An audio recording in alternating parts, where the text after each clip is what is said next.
अ very good morning students last class में हमने connective tissue के स्पेशलाइज्ड टिश्यू के अंडर स्केलेटल कनेक्टिव टिश्यू को डिटेल में स्टडी किया, जिसमें हमने बोन्स एंड कार्टिलेज की स्टडी की थी. And today we will read the last type of specialised connective tissue, that is the vascular connective tissue. Vascular connective tissue में students, जैसा कि हमने स्टार्टिंग में पढ़ा था, जब हमने क्लासिफिकेशन पढ़ा था कनेक्टिव टिश्यू का, इसमें दो फ्लूइड आते हैं, blood and lymph. So today we will talk about the vascular connective tissue. Now the first point is कि ये फ्लूइड कनेक्टिव टिश्यू भी कहलाता है because this is fluid like. So this is also called fluid connective tissue. Now students, अब जो मैं point आपको बता रही हूँ ये अच्छे से रिमेंबर करना है क्योंकि इस पे बहुत क्वेश्चंस आते हैं. हमने कनेक्टिव टिश्यू में पढ़ा था कि कनेक्टिव टिश्यू में एक मैट्रिक्स होता है जिसमें ग्राउंड सब्सटेंस प्रेजेंट होता है म्यूकोपॉलीसैकेराइड का, और बहुत सारे प्रोटीन के फाइबर्स होते हैं विच में भी कोलेजन, इलास्टिन और रेटिकुलिन, और इसमें बहुत सारे तरह के सेल्स थे. Now vascular connective tissue is the only connective tissue in which protein fibers are totally absent. So this is a very very important point. इस पे बहुत बार क्वेश्चन पूछा गया है. This is very important that no protein fibers, collagen, elastin, reticular, कोई भी protein fibres इसमें नहीं मिलेगा. ये बहुत इंपॉर्टेंट पॉइंट है. ओनली कनेक्टिव टिश्यू है, बाकी सब में प्रोटीन फाइबर्स मिलते ही मिलते हैं. So what are the two main vascular connective tissue? Blood and lymph. We'll talk about both of them one by one. Blood and lymph, these are the two main vascular connective tissue. क्या function है इसका? Main function अगर पूछे, हम जानते हैं blood क्या काम करता है. ब्लड का मेन रोल है कोई भी सब्सटेंस को to move it from one place to another, चाहे वो कोई गैसेज हो, ऑक्सीजन, CO2 या न्यूट्रिएंट्स हो, वो सब ब्लड के थ्रू ही ट्रांसपोर्ट होते हैं. So the main function is transportation of substances. Transportation of substances. This is the main function in which both blood and lymph will help. But हम पढ़ेंगे कि ब्लड में WBCs होते हैं जो हमारे सोल्जर सेल्स हैं. लिम्फ में बहुत सारे WBC होते हैं. सो लिम्फ और ब्लड हमारी बॉडी के डिफेंस मैकेनिज्म के लिए भी इंपॉर्टेंट है. So the main function is transport and it also helps in defence of body, यानी हमारे बॉडी को बाहर के जर्म्स से, पैथोजन से प्रोटेक्ट करने में भी ये टिश्यू रोल प्ले करता है. तो आइए हम इन दोनों को वन बाय वन स्टडी करते हैं. सबसे पहले हम फर्स्ट वस्कुलर टिश्यू को स्टडी करेंगे and that is blood. And it is a very very important part. इसमें से बहुत क्वेश्चंस आते हैं और बिल्कुल डायरेक्ट क्वेश्चंस आते हैं जो कि गलत नहीं होने चाहिए. पहले हम ब्लड पढ़ेंगे, फिर हम लिम्फ पढ़ेंगे. नाउ ब्लड में हम पहले कुछ बेसिक पॉइंट्स पढ़ते हैं, जैसे कि ब्लड के लिए ग्रीक में हिमैट वर्ड यूज करते हैं या हीम वर्ड यूज करते हैं, HAEM. This word is used for blood. So the study of blood will be called haematology. So the first point is that the study of blood, what it is called? It is called hematology. Hematology. All right. Now, अगर हम एक adult human की बात करें, students, हम जब भी कोई भी वैल्यू पढ़ते हैं, जैसे कि किसी ऑर्गन का वेट हमें पढ़ना है या कोई सब्सटेंस की क्वांटिटी पढ़नी है, वो हमेशा हम अडल्ट ह्यूमन में ही रीड करते हैं. अदरवाइज चाइल्ड में और ओल्ड एज में वो वैल्यू कम ज़्यादा हो सकती है. तो हम जो भी रेंज को रीड करते हैं किसी भी सब्सटेंस की, प्रोडक्ट की, वो हमेशा अडल्ट के लिए यूज होता है.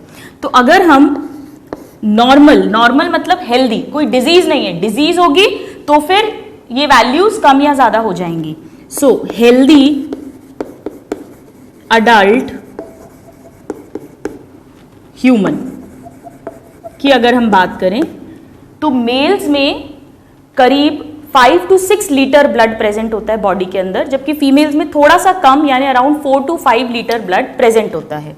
So adult human 4 to 5 litre is in females and 5 to 6 litre blood is present in mails.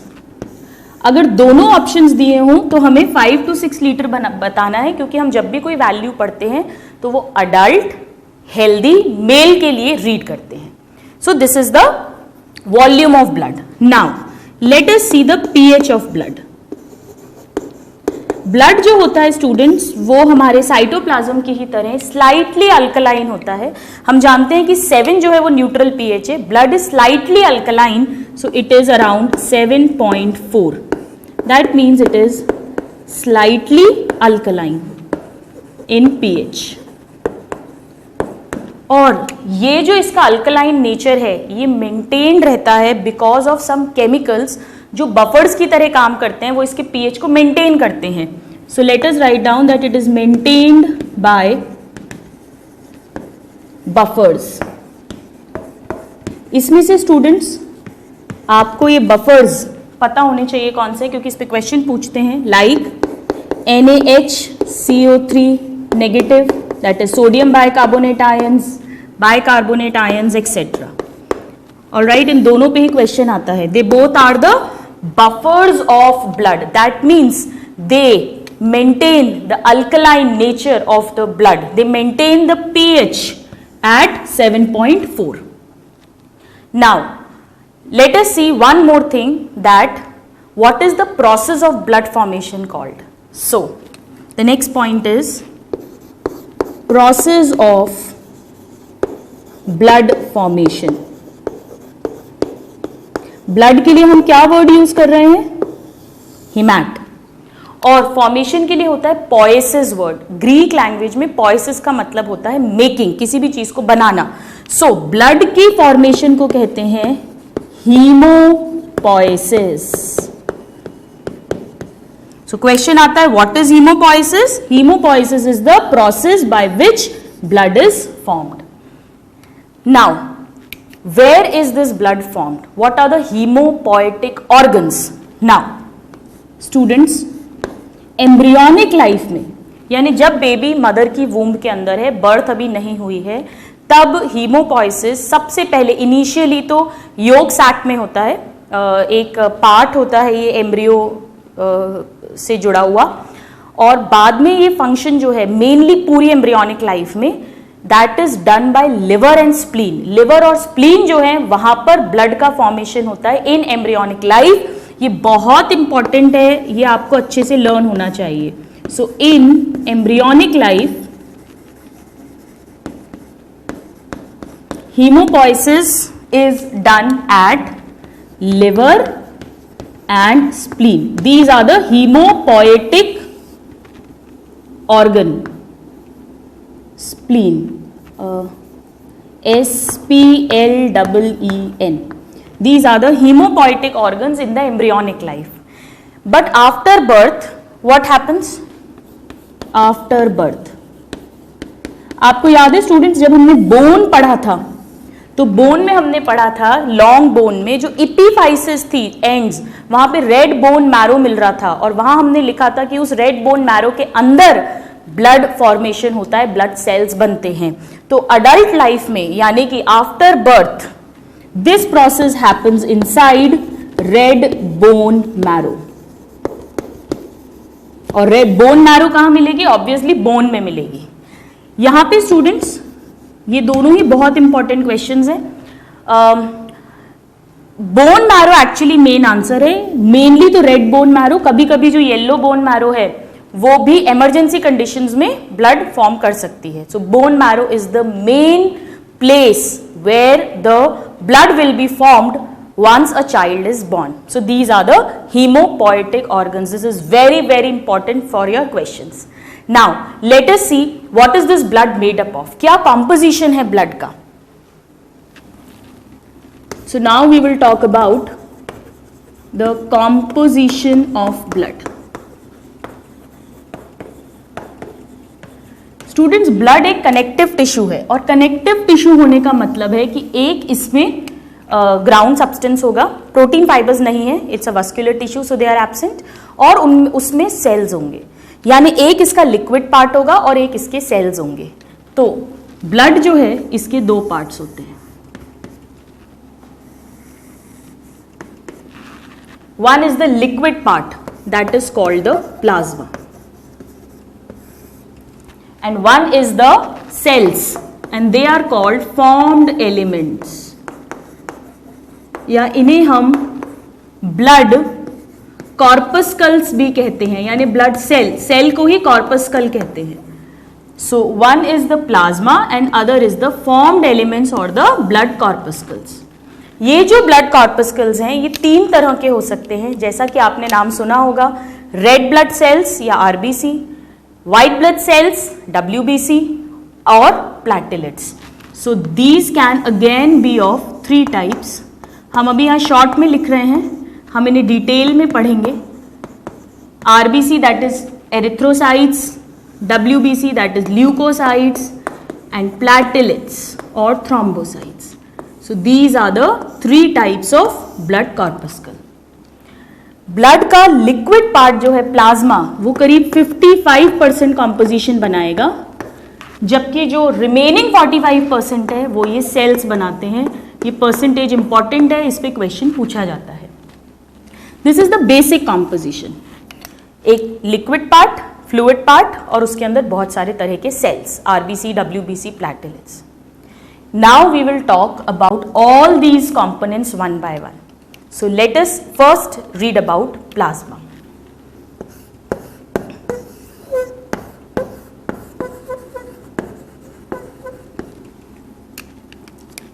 Plasma जो है स्टूडेंट्स, अभी अभी हमने पढ़ा, ये इसका मैट्रिक्स बना रहा है, प्रोटीन फाइबर्स तो है नहीं, तो ये इसका मैट्रिक्स बना रहा है। It is the liquid part और द फ्लूइड पार्ट, और ये जो प्लाज्मा है ये पेल येलो होता है, यानी हल्के पीले रंग का होता है। So it is pale yellow liquid और fluid matrix of blood. Alright, pale yellow liquid matrix of blood. और ये ब्लड का कितना पार्ट बना रहा है, अभी अभी हमने पढ़ा है 55% पार्ट फॉर्म करता है। अब ये जो प्लाज्मा है स्टूडेंट्स, जो लिक्विड पार्ट है जिसके अंदर सारे ब्लड सेल्स मिलेंगे, ये 90% तो वाटर का बना हुआ है, प्लस इसमें कुछ ऑर्गेनिक कंपाउंड्स मिलते हैं, कुछ इनऑर्गेनिक कंपाउंड्स मिलते हैं, कुछ इनऑर्गेनिक आयंस मिलते हैं। वो क्या है, कैसे वर्क करते हैं, उसको अब हम पढ़ेंगे। तो पहले हम पढ़ते हैं प्लाज्मा की एक कॉम्पोजिशन, लिख लेते हैं कि प्लाज्मा में क्या क्या मिलेगा। Composition, this is very important, इस पे क्वेश्चन आता है।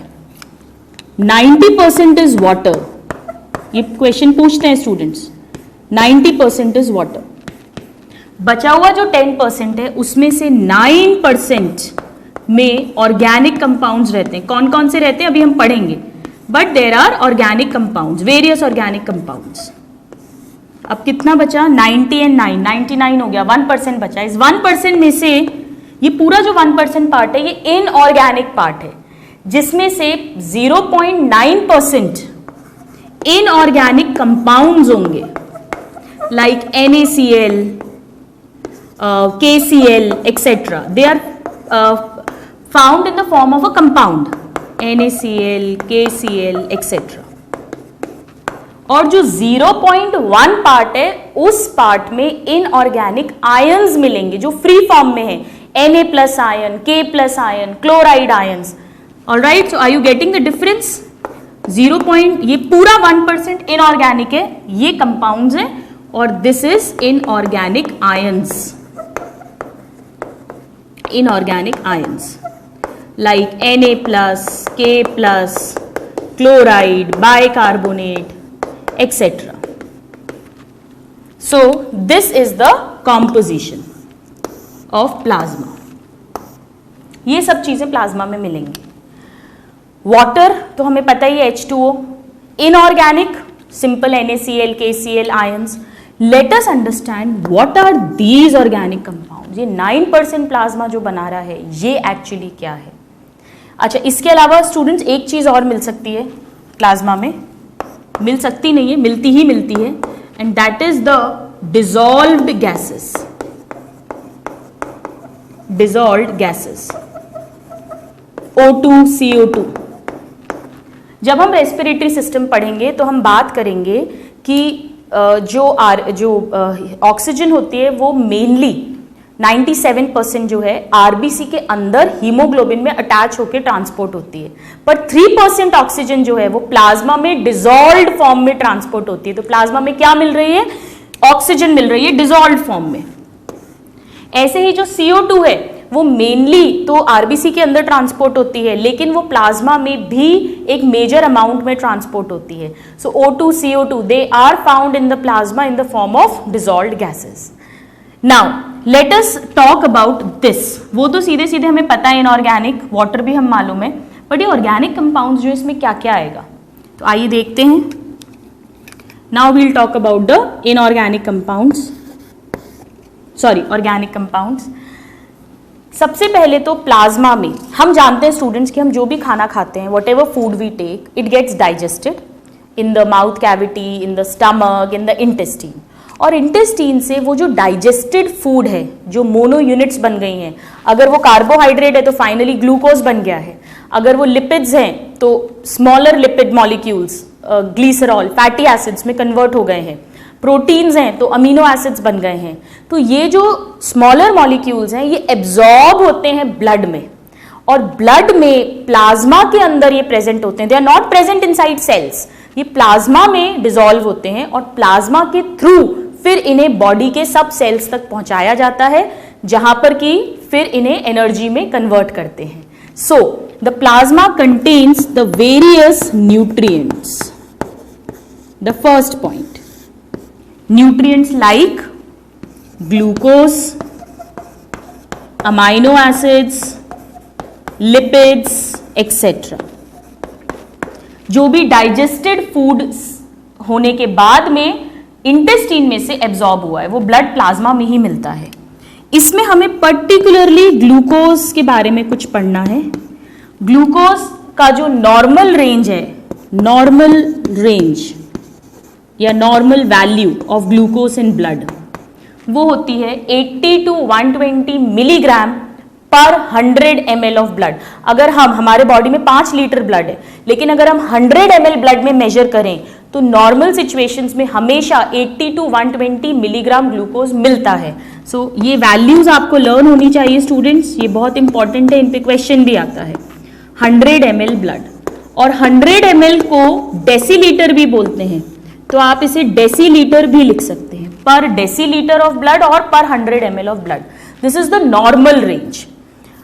जैसे आपके घर में अगर कभी किसी डॉक्टर ने एडवाइस किया हो, या वैसे ही आजकल तो बहुत हेल्थ कॉन्शियस लोग हो गए हैं, वो अपना ब्लड टेस्ट कराते हैं कि मुझे कहीं डायबिटीज तो नहीं हो रही है, अगर इस रेंज में वो शुगर लेवल्स आ रहे हैं then they are fine.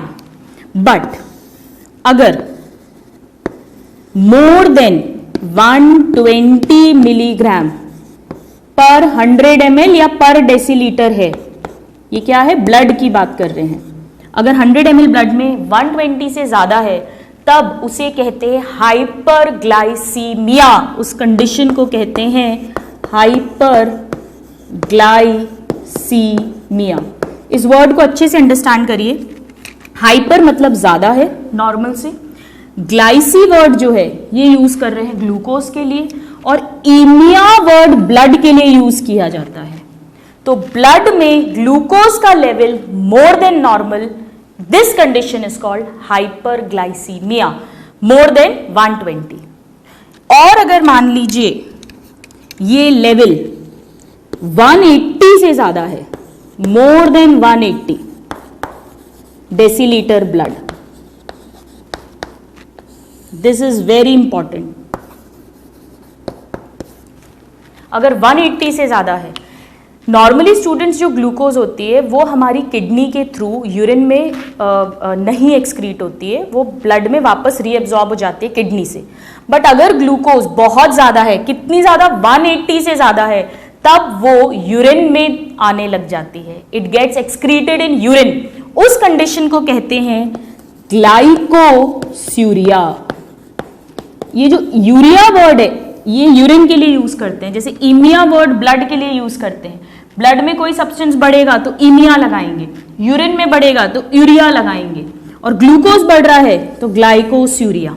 It means that glucose excreted in urine. Normally glucose नहीं होता है यूरिन में, this is an abnormal condition, glycosuria. क्या है ग्लाइकोस्यूरिया की वैल्यू? More than 180। जब वो ब्लड में हो जाएगी तो वो ग्लूकोज में एक्सक्रीट होने लगेगी। ये क्या चीज इंडिकेट कर रहा है कि आपको डायबिटीज हो गई है। ये फुल प्रूफ है कि हाँ यू हैव डायबिटीज। कई पेशेंट्स आते हैं, स्टूडेंट्स हमारे पास में, अपनी ब्लड रिपोर्ट लेके, फास्टिंग लेवल कराया उनका, सुबह सुबह ग्लूकोज आई 240। They are not ready to accept कि दे हैव डायबिटीज। वो क्या बोलते हैं कि नहीं नहीं मैडम, वो तो हमने कल आमरस खाया था, गुलाब जामुन खाया था, इसीलिए हमारी शुगर बढ़ी हुई आ रही है। ऐसा नहीं होता। आप और मैं जिन्हें डायबिटीज नहीं है, हम अगर कोई गुलाब जामुन खाएंगे तो हमारी शुगर इतनी थोड़ी ना बढ़ जाएगी। तो अगर 180 से ज्यादा शुगर आ रही है, 180 मिलीग्राम पर 100 ml blood, then it indicates that you have diabetes and that diabetes is called diabetes mellitus, जो कॉमन डायबिटीज होती है, शुगर वाली डायबिटीज। क्योंकि एक और टाइप की डायबिटीज होती है, हम पढ़ेंगे किडनी में, एक्सक्रीटरी सिस्टम में। अभी तो आप इतना याद रखिए कि जो नॉर्मल डायबिटीज है जिसमें शुगर वैल्यू बढ़ जाती है, डॉक्टर मीठा खाने को मना करते हैं, that is the diabetes mellitus and it is more than 180 milligram पर 100 ml ब्लड। सो हम प्लाज्मा का कॉम्पोजिशन पढ़ रहे हैं और प्लाज्मा में हम ऑर्गेनिक कंपाउंड्स पढ़ रहे हैं, कौन कौन से होते हैं। पहला हमने देखा कि जो डाइजेस्टेड फूड है उसे एब्जॉर्ब जो कर रहे हैं वो सब प्लाज्मा में मिलेगा, like glucose, amino acids and lipids. Now please note it down. फिर हम देखते हैं और क्या क्या सब्सटेंसेस हैं जो प्लाज्मा के अंदर मिलेंगे। Now let's see what other substances are present inside the plasma, the other organic substances. Plasma जो होता है स्टूडेंट्स, इसके अंदर एक और बहुत इंपॉर्टेंट सब्सटेंस होता है जिसको हम पहले भी पढ़ चुके हैं जब हमने कार्बोहाइड्रेट्स पढ़ा था, एंड दैट इज हिपैरिन। याद आ रहा है? किसको याद आ रहा है? हिपैरिन जो था वो हमने पढ़ा था म्यूकोपॉलीसैकेराइड शुगर के under, which was a kind of heteropolysaccharide. So it is a mucopolysaccharide sugar. और हिपैरिन जो है स्टूडेंट्स, यही हमारे ब्लड को क्लॉट नहीं होने देता, सॉलिडिफाई नहीं होने देता, ये इसे लिक्विड स्टेट में मेंटेन करके रखता है। So it is the natural anticoagulant of blood. Direct question है जो कई बार पूछा गया है। It is natural. नेचुरल है मतलब आर्टिफिशियल भी होते हैं एंटीकोएगुलेंट्स, हम पढ़ेंगे बाद में। So natural anticoagulant of blood, that means it keeps the blood in liquid state. This is also found in the plasma only. Now let us see some other substances. इसमें मिलता है स्टूडेंट्स कोलेस्ट्रॉल।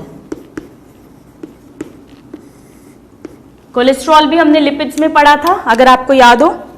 स्टेरॉइड्स के अंदर cholesterol जो है ये synthesise तो liver में होता है, बट लिवर के बाद इसे ब्लड के प्लाज्मा में ट्रांसपोर्ट कर दिया जाता है और फिर ये पूरी बॉडी में सर्कुलेट करता है। And cholesterol is very important क्योंकि विटामिन डी का सिंथेसिस, जितने भी स्टेरॉइड हार्मोन्स हैं, sex hormones like oestrogen, progesterone, testosterone, plus जो बाइल एसिड्स हैं वो सब कौन बना रहा था? कोलेस्ट्रॉल ही बना रहा था। अगर आपको याद हो, हमने लिपिड्स में डिटेल पढ़ी है। So this is synthesized in liver, हम लिख चुके हैं, and it is also present in the plasma and it is for synthesis of, or it synthesize vitamin D, then steroid hormones like estrogen, progesterone, testosterone हमने लिखा था, and bile acids। ये सब cholesterol form करता है और cholesterol plasma के अंदर मिलता है। इसीलिए जब डॉक्टर को लगता है कि आपके बॉडी में कोलेस्ट्रॉल लेवल बढ़ रहा है तो ब्लड टेस्ट कराया जाता है। ब्लड में आता है कि कोलेस्ट्रॉल लेवल्स हाई हैं या नॉर्मल हैं या लो हैं। Alright, now let's see the next component, organic component of plasma. Student, plasma में बहुत सारे प्रोटीन मिलते हैं। ये वो प्रोटीन के फाइबर्स नहीं है, ये प्रोटीन्स हैं जो प्लाज्मा के अंदर मिलते हैं and they are called plasma proteins. ये जो 9% ऑर्गेनिक पार्ट है, इसमें से 7 to 8% अकेले प्लाज्मा प्रोटीन्स ही होते हैं और बाकी जो 1% है उसमें है ये सारे न्यूट्रिएंट्स, कोलेस्ट्रॉल, हेपारिन और भी अभी हम पढ़ेंगे, वो सब 1% में आ रहा है। 9% का 7 to 8% अकेला क्या है? Plasma proteins. अब मेनली 4 टाइप के प्लाज्मा प्रोटीन्स होते हैं, mainly 4 types. Let us read all of them one by one. पहला है एल्ब्यूमिन। एक काम करते हैं, हम इसको टैब्यूलेटेड फॉर्म में पढ़ लेते हैं ताकि इजीली लर्न हो जाए। So there are 4 kinds of plasma proteins.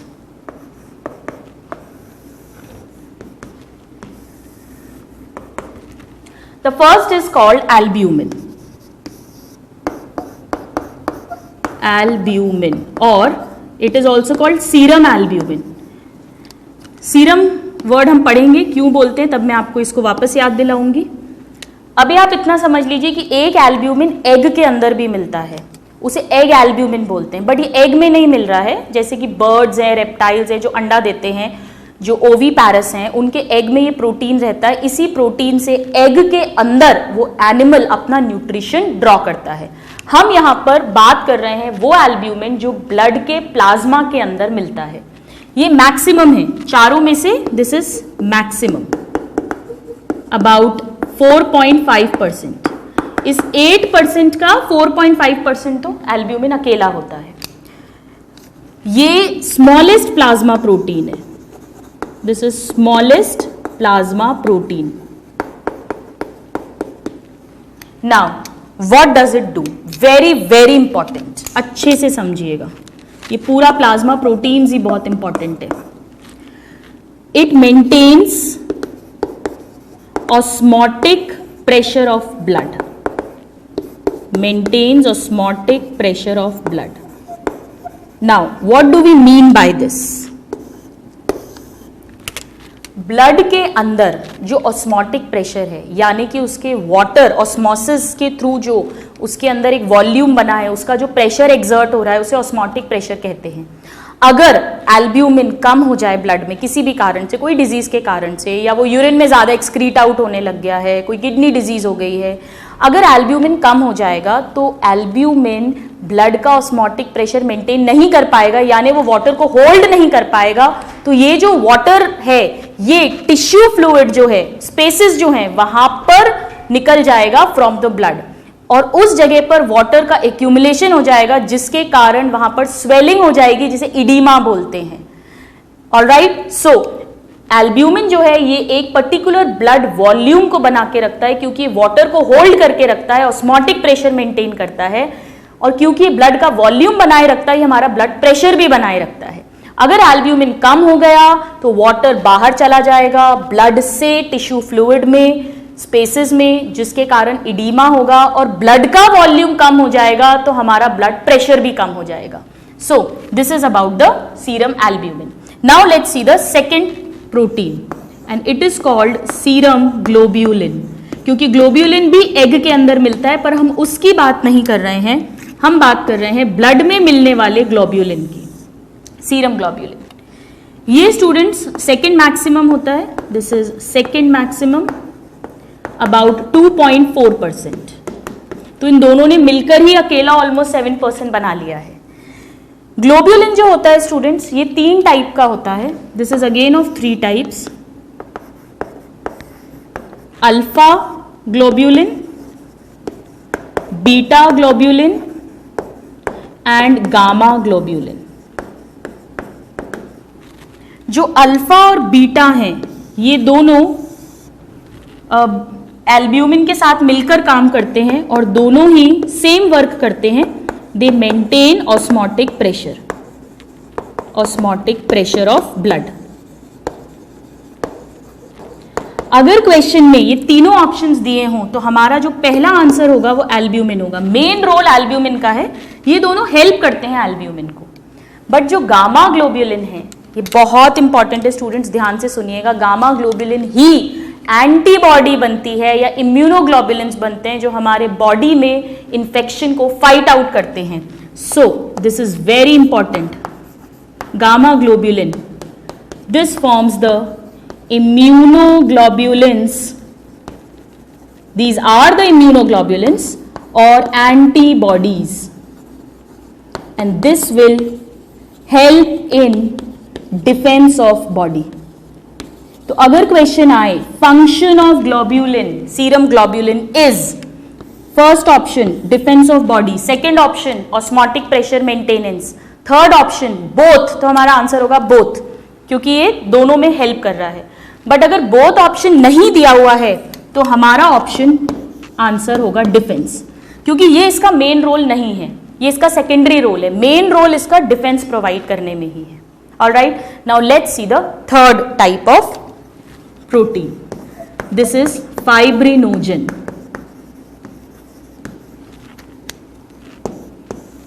ये लार्जेस्ट प्लाज्मा प्रोटीन है, सबसे बड़ा। ये डायरेक्ट क्वेश्चंस हैं स्टूडेंट्स, अच्छे से लर्न होने चाहिए। लार्जेस्ट।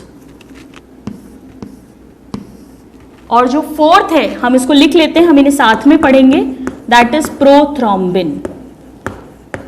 प्रोथ्रोम्बिन क्यों बोला मैंने साथ में पढ़ेंगे? क्योंकि ये दोनों प्रोटीन जो है वो ब्लड क्लॉटिंग में हेल्प करते हैं। यानी जब हमें कट लग जाता है, ब्लीडिंग होती है, तो कुछ देर बाद जो ब्लीडिंग रुक जाती है, क्योंकि ब्लड जो है वो क्लॉट बन जाता है एक उसका। वो दोनों जो ये दोनों जो प्रोटीन्स हैं वो इसमें मेन रोल प्ले करेंगे। सो हम इसे कॉमन लिख लेते हैं, they both are the clotting proteins, और we can write blood clotting proteins. They are blood clotting proteins. तो 4 टाइप्स के प्लाज्मा प्रोटीन्स हैं। The smallest maximum albumin, maintaining the osmotic pressure, main function globulin 2.4%, the main function is forming the antibodies by gamma globulins, and 2 clotting proteins fibrinogen and prothrombin, जिसमें से fibrinogen सबसे बड़ा है। अब students next question जो इस पे पूछा जाता है कि इनका सिंथेसिस कहाँ होता है। ये मिल तो प्लाज्मा में रहे पर बन कहाँ रहे हैं? जैसे कोलेस्ट्रॉल लिवर में बन रहा है, हेपारिन तो एक कार्बोहाइड्रेट है, वो तो प्लाज्मा में ही मिलता है। इसको याद रखने का एक सिंपल सा तरीका है, ये सब लिवर में बनेंगे एक्सेप्ट गामा ग्लोब्यूलिन। ऑलराइट, तो मैं यहां पर एक नोट लिख देती हूं that all synthesized in liver, albumin, gamma, alpha, beta globulin, fibrinogen, prothrombin, all formed in liver except gamma globulin. Except gamma globulin. Now this is very important, इस पे कई बार क्वेश्चन पूछा गया है। फिर गामा ग्लोबुलिन कहाँ बनता है? गामा ग्लोबुलिन जो है ये हमारे लिम्फॉइड ऑर्गन्स में बनता है, जैसे lymph nodes, spleen. So this is formed in lymphoid organs.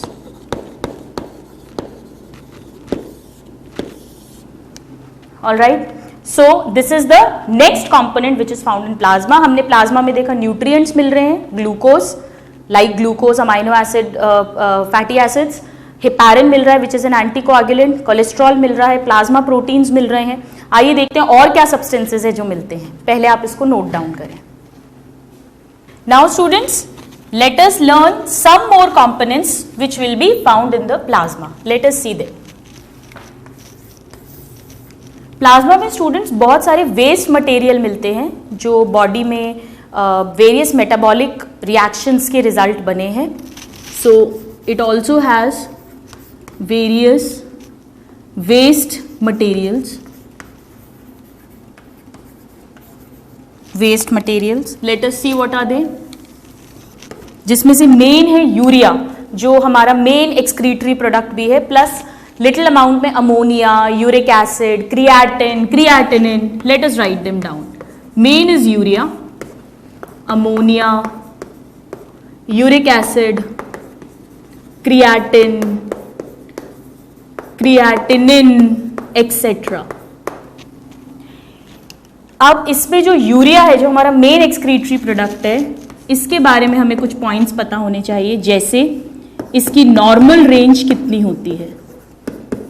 जैसे हमने ग्लूकोज में पढ़ा था वैसे ही यूरिया जो है, इसे भी पर 100 ml ब्लड ही मेजर करते हैं, और 100 ml ब्लड में 18 to 35 मिलीग्राम यूरिया प्रेजेंट होती है नॉर्मली। अगर किडनीज नॉर्मल फंक्शन कर रही हैं, नॉर्मली अगर किडनीज यूरिन के थ्रू इस यूरिया को एक्सक्रीट आउट कर रही हैं, तो ब्लड में 18 to 35 मिलीग्राम पर 100 ml या पर डेसीलीटर, वो एक ही बात है, प्रेजेंट होती है।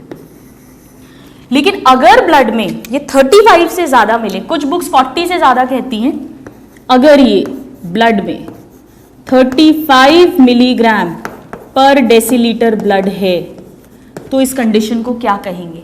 मैंने आपको बताया था इमिया वर्ड ब्लड के लिए यूज करते हैं, तो ये हो जाएगा uremia. This condition is called uremia. Question आता है what is uraemia?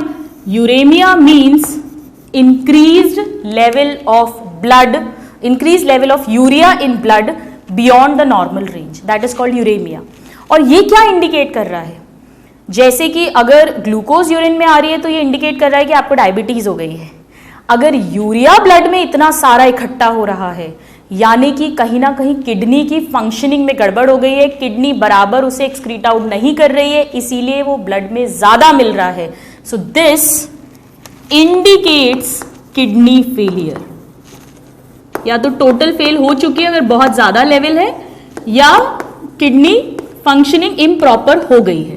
Now this is very important, हम इसे एक्सक्रीटरी सिस्टम में डिटेल में पढ़ेंगे। जब स्टूडेंट्स डॉक्टर सस्पेक्ट करता है कि शायद आपकी kidney is not working properly, तो आपके ब्लड टेस्ट कराया जाता है और ब्लड में यूरिया का टेस्ट कराया जाता है। अगर वो बहुत हाई लेवल्स हैं, इसका मतलब है kidney has definitely got affected because of any disease. Now what are the other components that can be present in the plasma? हम जानते हैं स्टूडेंट्स कि जो हॉर्मोन्स होते हैं, एंडोक्राइन ग्लैंड्स के सिक्रीशंस, ये एंडोक्राइन ग्लैंड्स प्रोड्यूस करते हैं, पर इनकी डक्ट नहीं होती, ये इसे ब्लड में पोर करते हैं और ब्लड के थ्रू ये टारगेट ऑर्गन तक पहुंचते हैं। ये जो ब्लड के थ्रू पहुंच रहे हैं, ये ब्लड में सेल्स के अंदर नहीं प्रेजेंट होते, ये ब्लड में प्लाज्मा के थ्रू ही ट्रैवल करते हैं। तो प्लाज्मा में हमें मिलेंगे हॉर्मोन्स, फिर हमें एंजाइम्स मिलेंगे बहुत सारे प्लाज्मा में, जैसे कार्बोनिक एनहाइड्रेज एंजाइम हमने पढ़ा था बायोमोलिक्यूल में, और इसमें विटामिन्स मिलते हैं, वो भी प्लाज्मा के अंदर ही प्रेजेंट रहते हैं, etcetera. So these are some of the components which will be found in plasma. Plasma is the pale yellow coloured liquid part of the blood constituting 55% of the blood. Now we will talk about the formed elements of blood, the second part. Plasma complete हो गया, अब हम देखते हैं formed element, जो remaining 45% बना रहा है ब्लड का, वो किस तरह से बनता है। So formed elements of blood, जिन्हें हमने ब्लड कॉर्पस्कल भी कहा था। Corpuscle means cells. Formed elements.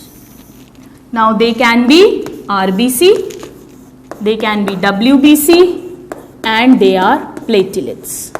हम एक एक करके इन तीनों को डिटेल में पढ़ेंगे। आइए सबसे पहले शुरू करते हैं first type of blood cell, that is the RBC।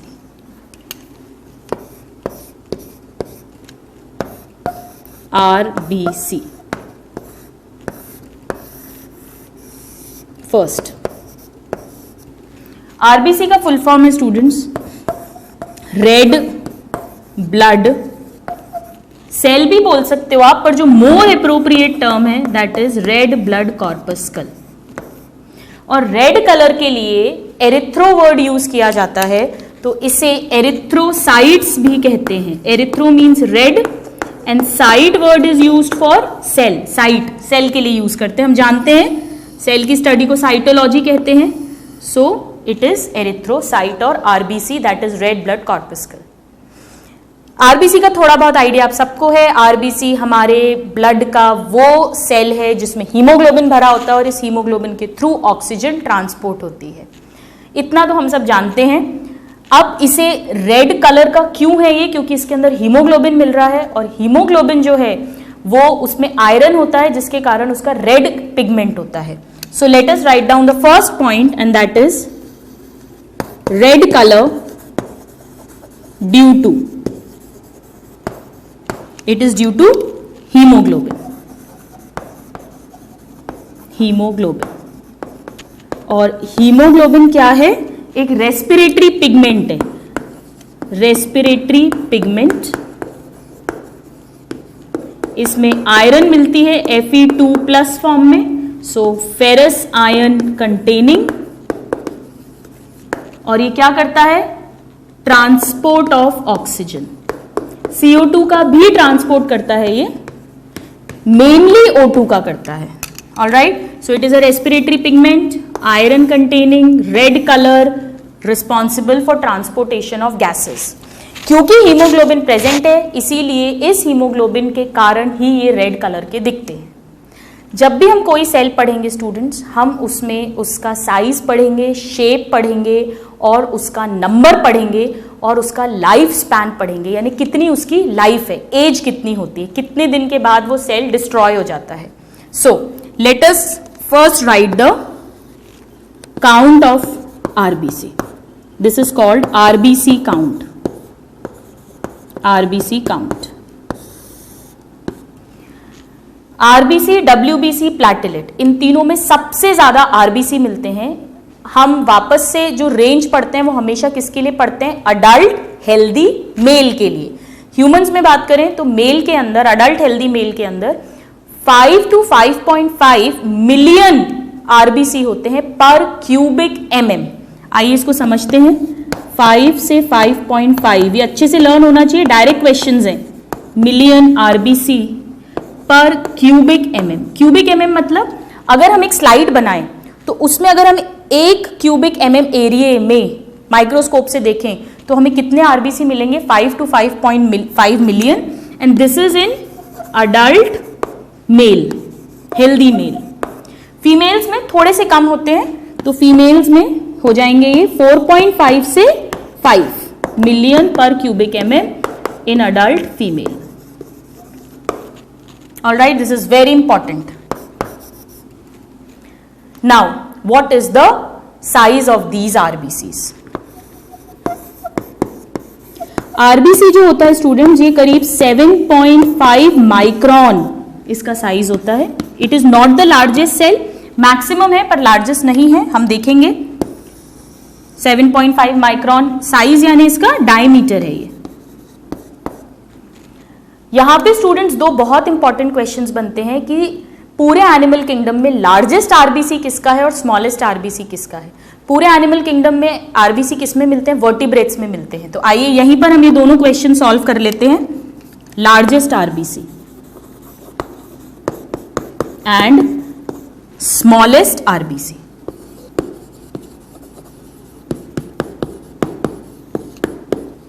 Largest RBC जो है, अगर आपको एम्फीबिया याद हो तो एम्फीबिया में सैलेमेंडर्स पढ़े थे हमने, जिसमें से 2 सैलेमेंडर थे, एम्फीयूमा एंड प्रोटियस। इनके सबसे बड़े आरबीसी होते हैं, जिसमें से पर्टिकुलरली एम्फीयूमा। अगर दोनों ऑप्शंस हैं तो हम एम्फीयूमा आंसर लगाएंगे। और सबसे छोटा आरबीसी जो है वो होता है मस्क डियर का, musk deer. So these are the largest and the smallest RBC.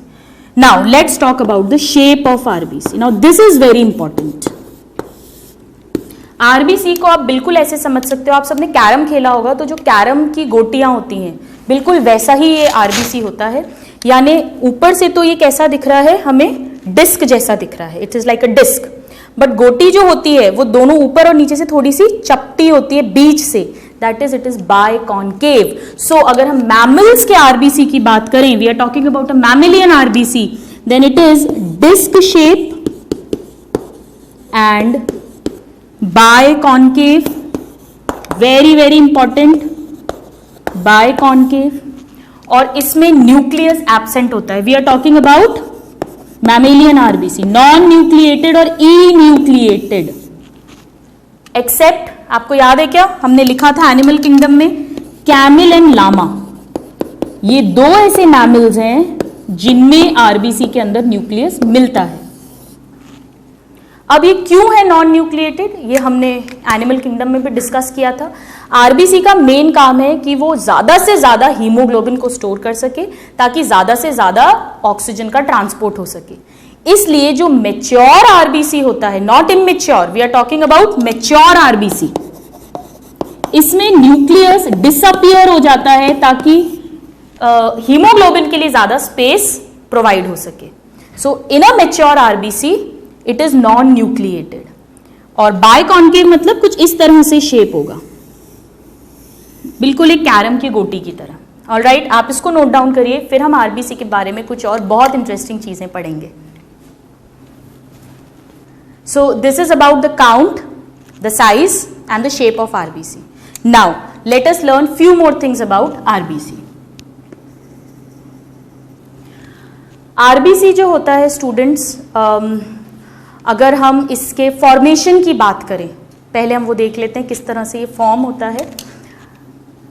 Blood के फॉर्मेशन को हीमोपोइसिस कहा था, तो आरबीसी का फॉर्मेशन हो जाएगा erythropoiesis. It is very easy to remember.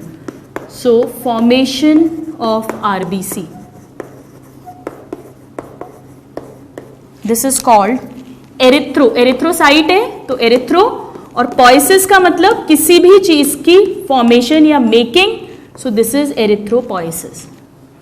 कहां होगा एरिथ्रोपोइसिस? सेम जहां पे हीमोपोइसिस होगा, यानी कि एम्ब्रियोनिक लाइफ में लिवर एंड स्प्लीन में, और after birth in the bone marrow, same जो भी हमने हीमोपोइसिस के बारे में पढ़ा था।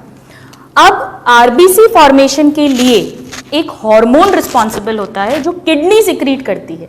जब भी आरबीसी कम हो रहे हैं तो किडनी से एक हार्मोन निकलता है जिसे एरिथ्रोपोएटिन हार्मोन बोलते हैं। बहुत सिंपल है, याद रखना, एरिथ्रोपोइसिस कराएगा तो erythropoietin hormone.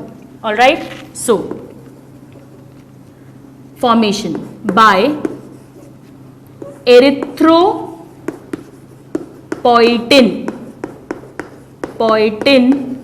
Hormone from kidneys, ये इसको स्टिमुलेट कर देता है। तो कौन सा हार्मोन रिस्पॉन्सिबल है? Erythropoietin hormone. कहां से निकल रहा है? किडनी से निकल रहा है। ये क्या करा रहा है? आरबीसी का फॉर्मेशन करा रहा है। पहले देख लेते हैं कि आरबीसी की एज कितनी है, लाइफ स्पैन कितना है। सो लाइफ स्पैन, एक आरबीसी 120 डेज तक ही जिंदा रहता है। 120 डेज मतलब नियरली 4 मंथ्स तक। सो 120 डेज करके क्वेश्चन आ जाता है, या एक महीने में 30 डेज होते हैं, सो 4 months.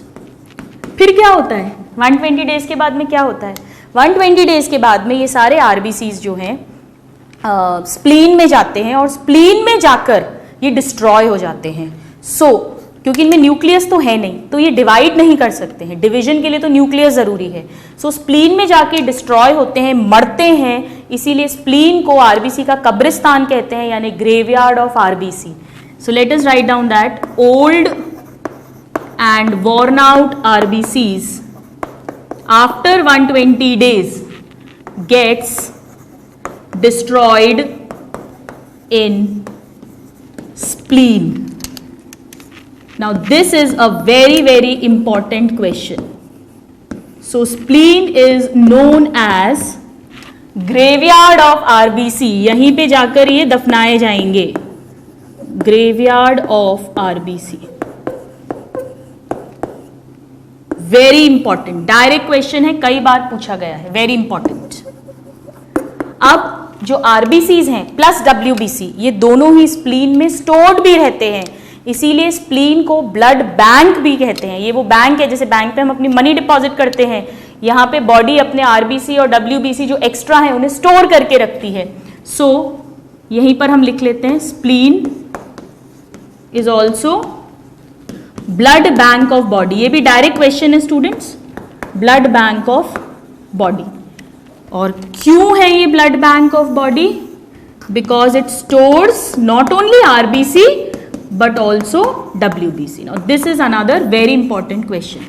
Spleen graveyard of RBC है, only RBC, and blood bank है RBC WBC दोनों के लिए. So 120 दिन और उसके बाद में this is what will happen. Now we were talking about erythropoiesis. So now let us see erythropoiesis कैसे होता है. Now this is very important students, क्योंकि पहले इमेच्योर आरबीसी होगा जिसके पास न्यूक्लियस होगा, माइटोकॉन्ड्रिया होगा, सेंट्रियोल होगा, सारे ऑर्गेनेल्स होंगे, और जब वो मेच्योर होगा तो ये सब डिसअपियर हो जाएंगे ताकि ज्यादा से ज्यादा जगह मिले जिसमें कि हम हीमोग्लोबिन को स्टोर कर सके.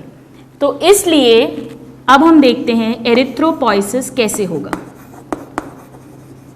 एरिथ्रोपोइसिस ये बोन मैरो में होगा, रेड बोन मैरो में.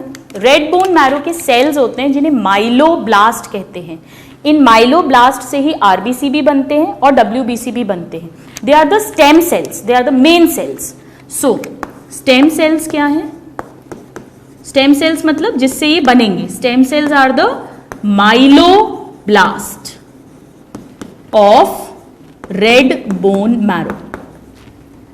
Myeloblast. Now how will this happen?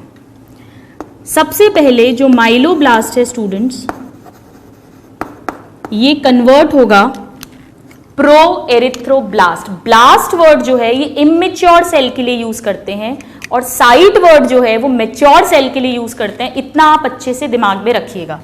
सो पहले बना प्रो एरिथ्रोब्लास्ट. सबसे बड़ा सेल है ये, लार्जेस्ट है. ये फिर कन्वर्ट होगा एरिथ्रोब्लास्ट में. सो प्रो एरिथ्रोब्लास्ट ने फॉर्म किया एरिथ्रोब्लास्ट. जैसे ही ये एरिथ्रोब्लास्ट में कन्वर्ट हुआ, अब इसके अंदर हीमोग्लोबिन बनना शुरू हो गया. So that means haemoglobin synthesis starts. ये क्वेश्चन पूछते हैं एरिथ्रोब्लास्ट से. अब ये जो एरिथ्रोब्लास्ट है स्टूडेंट्स, ये कन्वर्ट होगा नॉर्मोब्लास्ट में. नॉर्मोब्लास्ट अभी भी इमेच्योर है. नॉर्मोब्लास्ट अब बनाएगा next stage, that is reticulocyte. Reticulocyte stage आते आते तक हीमोग्लोबिन बहुत सारा बन गया है तो न्यूक्लियस गायब हो जाता है. सो this is immature RBC. Immature RBC है ये, और इसमें nucleus disappears. This is important. ये क्वेश्चन पूछा जाता है कि न्यूक्लियस कौन सी स्टेज में डिसअपियर होता है? रेटिक्यूलोसाइट स्टेज में. सेल ऑर्गेनेल्स कुछ गायब हो जाते हैं, कुछ अभी भी रहते हैं, और फिर ये रेटिक्यूलोसाइट मैच्योर आरबीसी में कन्वर्ट होता है जिसे कहते हैं erythrocyte. And this is the mature RBC जिसमें न्यूक्लियस नहीं है. Mature RBC. सेल ऑर्गेनेल सारे गायब हो चुके हैं, न्यूक्लियस डिसअपियर हो ही चुका है already. This is the mature RBC. इस मैच्यूरेशन में बहुत इंपॉर्टेंट है vitamin B12 and folic acid का प्रेजेंस. अगर ये नहीं हुए तो रेटिकुलोसाइट कभी भी कन्वर्ट नहीं होगा मैच्योर आरबीसी में. अब इस पे क्वेश्चंस कैसे आते हैं? माइलोब्लास्ट से बना प्रो एरिथ्रोब्लास्ट. ब्लास्ट है इमेच्योर. प्रो एरिथ्रोब्लास्ट से एरिथ्रोब्लास्ट, हीमोसिंथेसिस शुरू हो गया. This is the first question. Normoblast, जब न्यूक्लियस डिसअपियर हो गया, बहुत सारा हीमोग्लोबिन बन गया है, that is called reticulocyte. This is the immature RBC and this will be converted into erythrocyte, that is a mature RBC without nucleus, without cell organelles. पर ये जो प्रोसेस है रेटिकुलोसाइट से एरिथ्रोसाइट बनने का, इमेच्योर आरबीसी से mature RBC बनने का, इसके लिए बहुत इंपॉर्टेंट है दो factors, vitamin B12 and vitamin B9, that is the folic acid. अगर ये डेफिशिएंट होंगे तो एरिथ्रोसाइट नहीं बनेगा. कौन सी स्टेज में मिलेंगे फिर हमें सेल्स? रेटिकुलोसाइट स्टेज तक ही हमें मिलेंगे, अदरवाइज वो कन्वर्ट नहीं होंगे आगे, अगर ये दोनों डेफिशिएंट हुए या एब्सेंट हुए.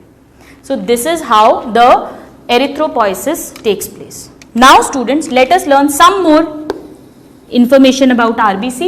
जैसे कि आरबीसी के साइटोप्लाज्म की अगर अपन ऑस्मोलैरिटी निकाले तो वो कितनी होगी? सो आइसोटोनिक सॉल्यूशन फॉर आरबीसी, यानी कि जितनी इस सॉल्यूशन की ऑस्मोलैरिटी है उतनी ही आरबीसी के साइटोप्लाज्म की भी ऑस्मोलैरिटी है, तो that means it is isotonic. कौन सा सॉल्यूशन है? ये डायरेक्ट क्वेश्चन आता है। 0.9% NaCl, ये आइसोटोनिक है आरबीसी के। अगर 0.9% NaCl के अंदर आप एक आरबीसी को रखेंगे तो ना तो वाटर अंदर आएगा आरबीसी में, ना वाटर आरबीसी से बाहर जाएगा सॉल्यूशन में। लेकिन अब जो क्वेश्चंस पूछे जाते हैं तीनों ही इंपॉर्टेंट पॉइंट्स हैं। अगर हम आरबीसी को if placed in hypertonic solution, अगर हम आरबीसी को किसी ऐसे सॉल्यूशन में रख दें जिसका ऑस्मोलैरिटी ज्यादा है बजाय कि आरबीसी की, ऑस्मोलैरिटी ज्यादा है यानी सॉलिड पार्ट ज्यादा है यानी वाटर पार्ट कम है, वाटर पार्ट कम है तो वाटर आरबीसी से सॉल्यूशन में बाहर जाएगा, तो आरबीसी क्या हो जाएगा? पिचक जाएगा, श्रिंक हो जाएगा। So what happens? RBC shrinks. ये क्वेश्चन पूछते हैं, दैट मीन्स आरबीसी का क्रिनेशन हो जाएगा, दे विल बी श्रिंक्ड। और अगर हम इसका उल्टा करें, if placed in hypotonic solution और डिस्टिल्ड वाटर, डिस्टिल्ड वाटर भी हाइपोटोनिक होता है एज कंपेयर टू दिस, और distilled water, then what will happen? आप बताइए क्या होगा? अब इस सॉल्यूशन में वाटर ज्यादा है, सॉल्यूट कम है आरबीसी के कंपैरिजन में, तो पानी सॉल्यूशन से आरबीसी के अंदर जाएगा, आरबीसी स्वेल होगा और स्वेल करके वो बर्स्ट हो जाएगा। सो आरबीसी स्वेल्स एंड बर्स्ट। ये बिल्कुल लर्न करने की, रटने की जरूरत नहीं है, आप इसको लॉजिकली अच्छे से समझ सकते हैं। ये बहुत इंपॉर्टेंट है, दोनों ही क्वेश्चन पूछे जाते हैं। इस तरह से आरबीसी के टूटने को कहते हैं हीमोलाइसिस। लाइसिस वर्ड टूटने के लिए यूज होता है, ब्रेकडाउन के लिए। So this is called haemolysis. So the RBCs will swell and burst in the hypotonic solution and they will shrink in hypertonic solution.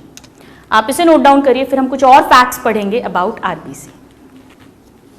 Now students, let us learn some more important information about RBCs. RBCs हम जानते हैं red होते हैं क्योंकि उसमें haemoglobin है, तो देखते हैं कितना हीमोग्लोबिन प्रेजेंट होता है आरबीसी में। एक आरबीसी में टोटल जितना भी मटेरियल है, अगर हम उसे 100% माने तो उसमें से 33% हीमोग्लोबिन होता है। डायरेक्ट क्वेश्चन है जो पूछा जाता है। सो आरबीसी हैज 33% हीमोग्लोबिन, टोटल में से 33% हीमोग्लोबिन, जो 33% पार्ट है वो हीमोग्लोबिन है। यानी कि अगर हम 100 ml ब्लड में देखें, 100 ml ब्लड मतलब 5 to 5.5 मिलियन आरबीसी हैं उसके अंदर, हर आरबीसी में 33% हीमोग्लोबिन है। अगर हम इसको टोटल कैलकुलेट करें तो हमारा नेक्स्ट क्वेश्चन बनता है that in 100 ml blood, 100 ml बोलिए या 1 डेसीलीटर, एक ही बात है। इन 100 ml ब्लड कितना होगा haemoglobin? 15 gram haemoglobin is found. Actually 12 to 16 grams इसकी रेंज है, एवरेज इसको 15 ग्राम्स लिया जाता है। This is another question for your exams. अगर आरबीसी काउंट बढ़ जाता है तो उसे एरिथ्रोसाइटोसिस बोलते हैं, एरिथ्रोसाइटोसिस। और अगर आरबीसी काउंट कम हो जाए, नॉर्मल से कम रेंज से, तो उसे एरिथ्रोपीनिया बोलते हैं। आइए ये दोनों टर्म्स लिख लेते हैं, ये दोनों ही इंपॉर्टेंट है, क्वेश्चन आता है इस पे। So increase in RBC count, normal था 5 से 5.5 मिलियन, अगर इससे ज्यादा बढ़ गया, increase in RBC count, what it is called? This is called erythrocytosis. बहुत सारे सेल्स हो गए, एरिथ्रोसाइटोसिस। कहाँ कहाँ हो सकता है एरिथ्रोसाइटोसिस? रेगुलर एक्सरसाइज कोई करता है, बहुत रिगरस एक्सरसाइज डेली, जैसे actors, actresses, regular exercise, sports person, इनमें क्या होता है, इनकी बॉडी में क्योंकि इतनी एक्सरसाइज कर रहे हैं तो ऑक्सीजन की बहुत ज़्यादा डिमांड बढ़ जाती है। उस ज़्यादा डिमांड को मीट करने के लिए इनकी बॉडी की जो बोन मैरो है वो ज़्यादा नंबर ऑफ आरबीसीज प्रोड्यूस करती है ताकि ज़्यादा हीमोग्लोबिन स्टोर हो सके और ज़्यादा ऑक्सीजन कैरी हो सके। सो रेगुलर एक्सरसाइज,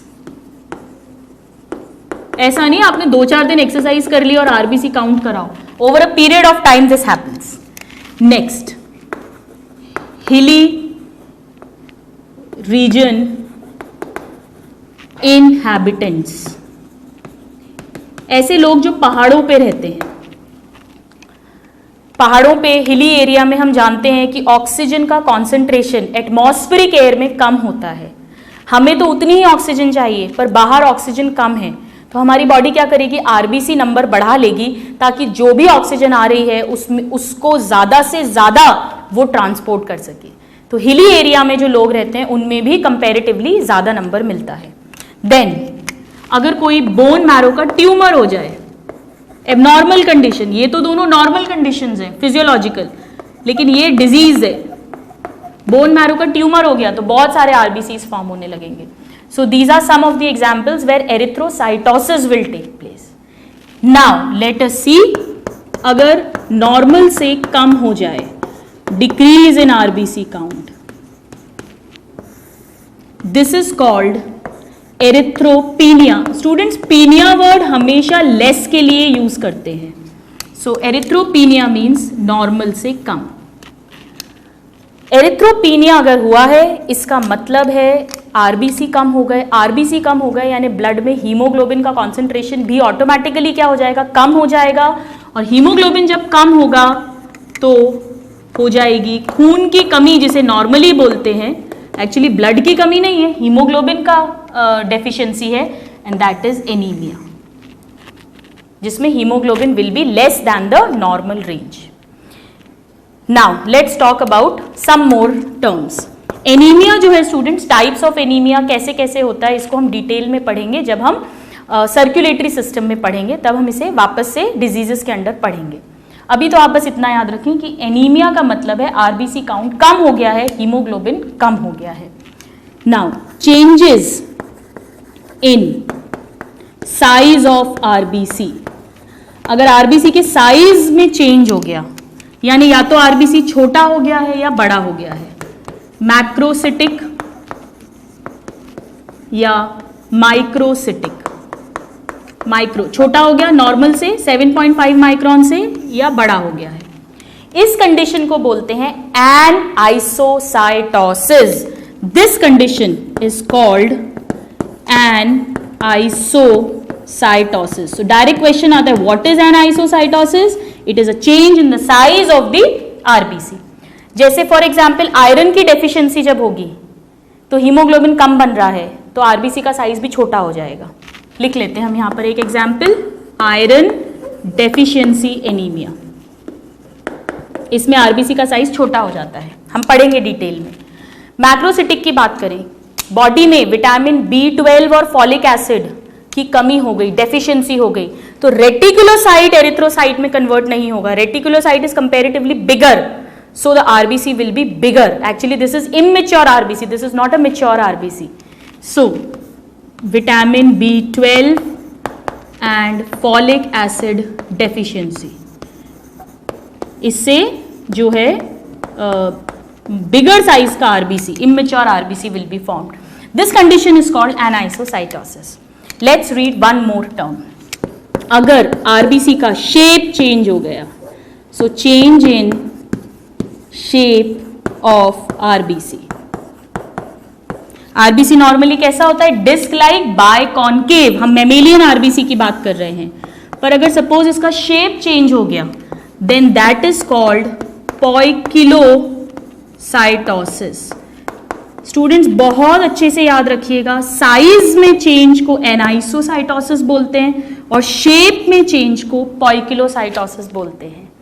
इसको याद आप इस तरह रख सकते हो, शेप में P आ रहा है, साइज में P नहीं आ रहा, शेप में P वर्ड आ रहा है, तो ये पोइकिलो वाला हो गया। ऑलराइट, ऐसा कब होता है, इसका एक एग्जाम्पल हम लिखते हैं, हम इसे बाद में डिटेल में पढ़ेंगे। सिकल सेल एनीमिया, ये एक तरह का एनीमिया होता है स्टूडेंट्स, ये एक जेनेटिक डिजीज है जिसमें कि जो आरबीसीज बनते हैं वो बाय कॉन्केव नहीं होते, वैसे हसिया के शेप के, सिकल शेप के हो जाते हैं। तो इनका सरफेस एरिया कम हो जाता है, इनके अंदर कम हीमोग्लोबिन आ पाता है और ऐसे पेशेंट जो है उसको रिपीटेड ब्लड ट्रांसफ्यूजन की जरूरत पड़ती है। हम इसे बाद में पढ़ेंगे, अभी आप इतना समझ लीजिए कि ये एक एग्जाम्पल है जिसमें शेप ऑफ आरबीसी चेंज होता है। सो स्टूडेंट्स, आज की क्लास में हमने वस्कुलर कनेक्टिव टिश्यू का फर्स्ट पार्ट ब्लड को स्टार्ट किया, सेकेंड पार्ट लिम्फ होता है इसका। और वस्कुलर कनेक्टिव टिश्यू का टिपिकल कैरेक्टर है कि उसमें protein fibres will be absent. Blood को दो पार्ट्स में डिवाइड करते हैं, one is the plasma 55% part जिसमें हमें glucose, urea, heparin, anticoagulant, cholesterol and plasma proteins मिलेंगे। प्लाज्मा प्रोटीन्स बहुत इंपॉर्टेंट पार्ट है। 45% ब्लड सेल्स होते हैं आरबीसी, डब्ल्यूबीसी, प्लेटलेट्स। आज की क्लास में हमने आरबीसी को डिटेल में स्टडी किया, which are very important blood cells because they carry 33% of the haemoglobin and haemoglobin is responsible for the transportation of oxygen as well as CO2, but the main role is the transport of oxygen. अगर haemoglobin RBC नहीं होंगे, haemoglobin नहीं होगा तो oxygen tissues तक नहीं पहुंचेगी, cell तक नहीं पहुंचेगी और सेल जो है वो अपनी फंक्शनिंग नहीं कर पाएगा, it will die. So this is very very important cell. We have learned the how it is formed, what is the shape, the size, the lifespan, all the factors about RBC. आप इसे अच्छे से learn करिएगा। Next class में हम blood के आगे के सेल्स यानी WBC प्लेटलेट्स को डिस्कस करेंगे। Till then a happy learning and have a good day. Thank you.